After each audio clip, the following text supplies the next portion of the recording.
talks resuming. Very tense backdrop, though, Doug, our international affairs commentator. Yeah, Stuart, look, both sides sharpening their knives. Donald Trump for weeks now has been weighing military action, all sorts of military action, building up the U.S. naval presence in the region, as we saw, sending, aircraft strike groups and aircraft carriers, including the world's largest, which is headed to the region, the USS Gerald Ford. So the military assets are all over the place, just dotting the waters around Iran right now. And Donald Trump himself also commenting that the best thing that he thinks could happen right now, perhaps, is regime change. So there's, on the U.S. side, the stage set. On the Iranian side, they're pushing back. They're giving just as good as they get.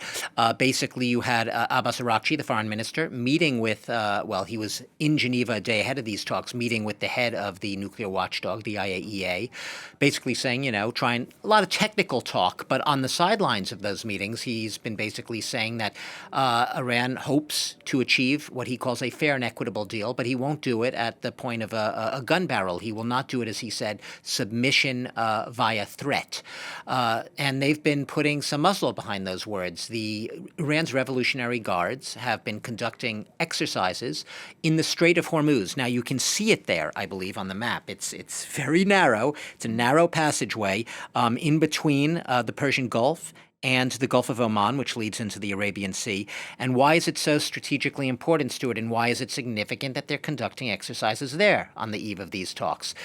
Because that is where 1/3 of the world's seaborne oil supply passes every single day. You choke that off, as Iran has hinted it can very well do if it were to be attacked. And there you have oil, gas prices, boom, spiking at the pump right away. That's not an idle threat to the United States, so it does have some leverage.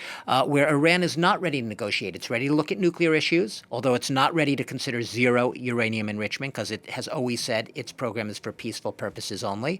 What's off the table right now for Iran is ballistic missiles and its support of regional proxies such as Hamas and Hezbollah. On the ballistic missiles, it says it needs to have strategic defense. No country is just going to willingly throw up its hands and throw away its only way of defending itself against outside aggression. Sounds like a lot of red lines there, Doug. I mean, could they make progress? They could make progress. I say that with, a big asterisk next to it, Stuart, because, look, let's be clear. Iran's economy has been struggling, is to put it mildly. The sanctions have really hit Iran in the jugular. Iranians, their daily lives, the cost of living has shot up. And that is what initially sparked the protests late last year, the horrible protests which mushroomed into nationwide street protests, which elicited a brutal, bloody, deadly crackdown by this regime, perhaps the worst not just in Iran, but in the entire region in recent memory.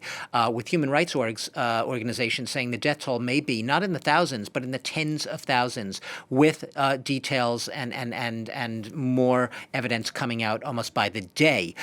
So Iran's under enormous pressure, both internally on the domestic front with increasing disillusionment, dissatisfaction with the clerical regime, the Islamic theocracy, but also on the economic front. And if the U.S. continues to apply pressure as well as it has, it may try to find a way to save face to make some sort of deal. Like I said, not giving everything up, not throwing away the kitchen and the sink and all of that, but basically trying to stick to some red lines, but looking for ways to at least strike some sort of consensus understanding.